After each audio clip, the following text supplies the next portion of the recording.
Hello guys, welcome back to my channel and welcome to a new video. As you can see, I'm not alone. So I'm right here with an airline captain, my friend and also my colleague, and together we are going to be answering all the questions that you have asked on my question tag. Recently I posted a questionnaire on my Instagram and Facebook and I asked you to ask the captain any question that you would like to know. So he's going to be answering all your flight related questions and hopefully your question is going to be there. This video is going to be in series, so this is the episode 1. So just in case your question is not here, you can always drop another question in the comment section and hopefully he's going to be answering them in our next episode. So without wasting much time, let's get straight into the video. Hi guys, welcome back. So let's get to meet my captain. Captain, please say hi to my YouTube family and introduce yourself. Hi guys, my name is Ajibola. How are you feeling? It's been a long time. We've been dragging this video. Talked about this for a very long time. Finally you're here. You're excited? Yeah, I'm super excited.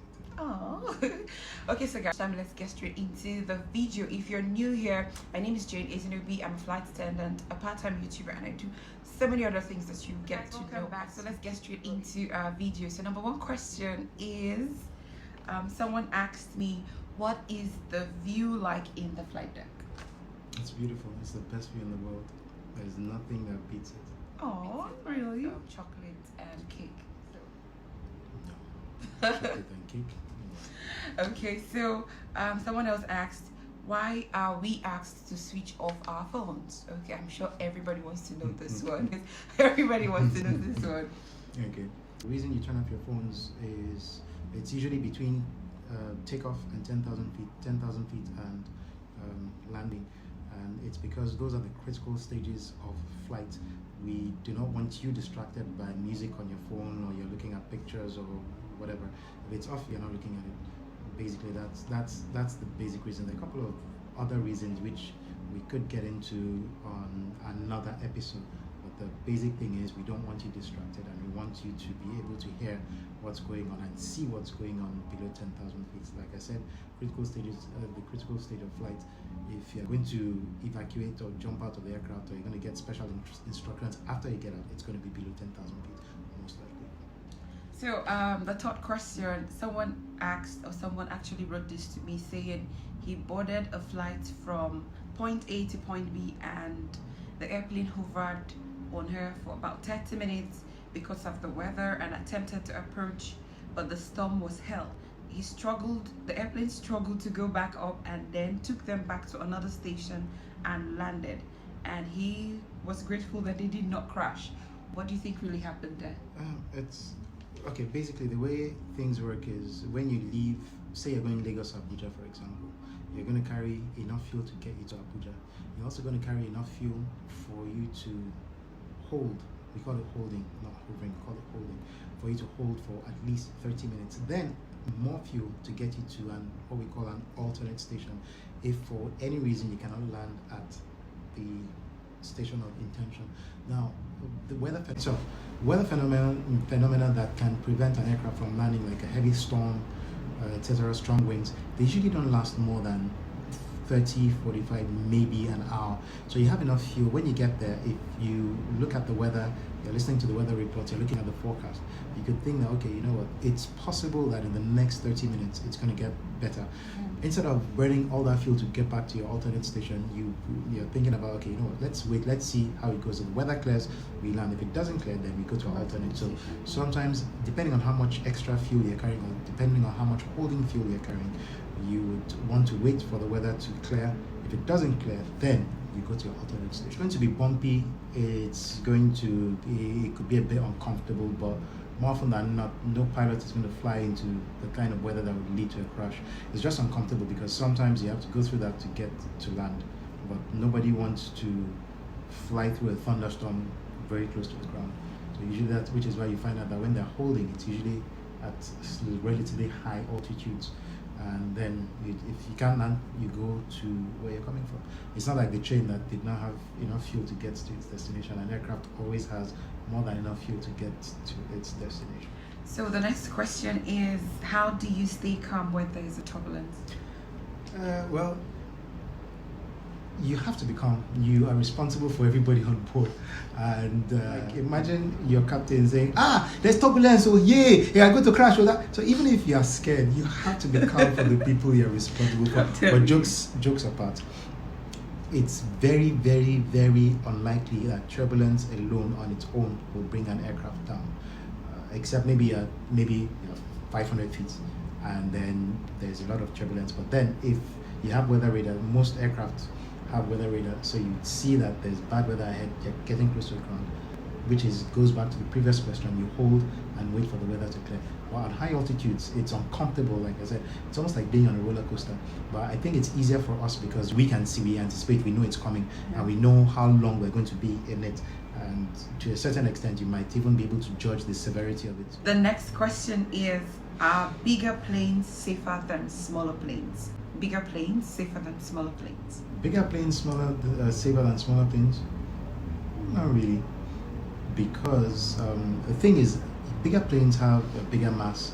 They are less susceptible to turbulence than smaller planes, so you might have that feeling that, okay, it's safer. Or I don't think there's, depending on the construction of the aircraft itself, relatively nowadays, aircraft are very, very much safe.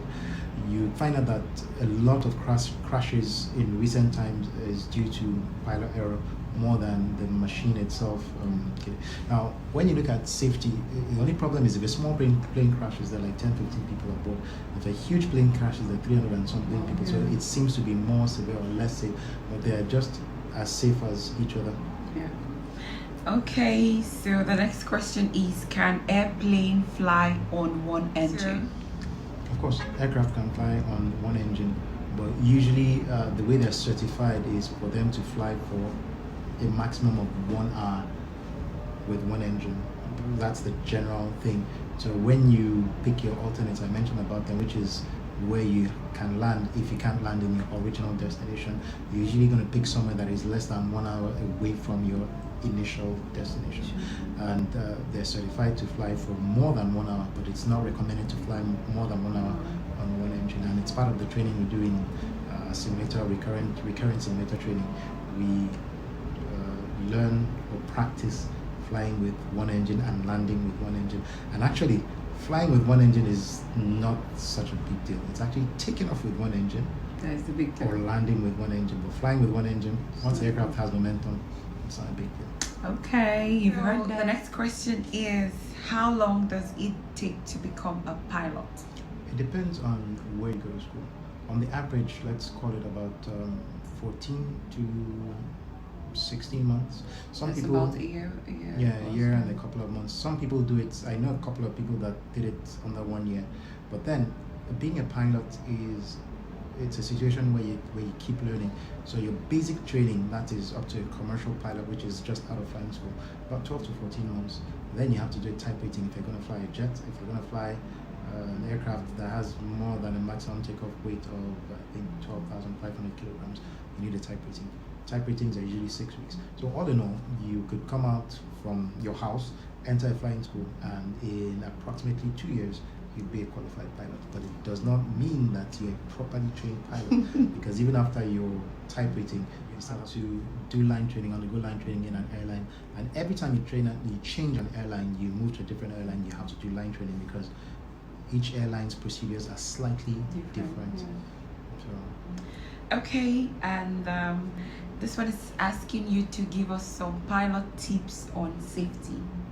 Like, they want to really hear it from you now. Some pilot tips on safety. Like, you have passengers on board and they really just want to, okay, this is the pilot speaking, these are the things you want them to do. And I'm sure most times when they hear it's the pilot speaking, they always obey. So some pilot tips on safety. So the first thing about safety that you learn from a pilot is listen to your cabin crew. You heard him. Because they will give you all the tips and instructions, the do's and don'ts on the aircraft. Exactly. That will keep you safe. Of course. So it's simple. Listen to the cabin crew, to people like me, of course. So the last but not the least for this episode is, do you fly with the autopilot? Do you fly with the autopilot? Of course. Once you take off say 2,000 feet, you engage the autopilot. Flying an aircraft, a whole aircraft manually is a lot of work.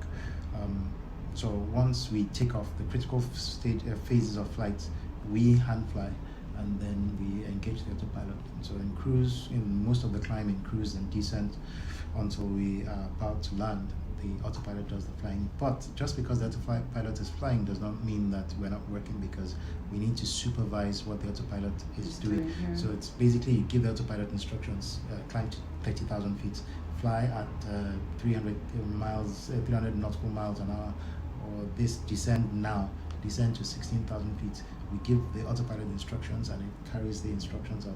But we also have to monitor what the autopilot is doing to make sure that it's doing instructions. Okay. That's about it. So you see, they don't fly autopilot. Okay, they fly autopilot. Thank you for staying locked up with me on my channel. Thank you so much. If you have really enjoyed this video, please do not fail to subscribe, please. Thank you to the new subscribers. I can see you all. Thank you so much. And don't fail to hit the subscribe button, turn on the notification bell. If you have any more questions, please if you have any more questions, please drop them in the comment section, and he's definitely going to be answering them in the next episode. Until next time, see you in my next video. Bye.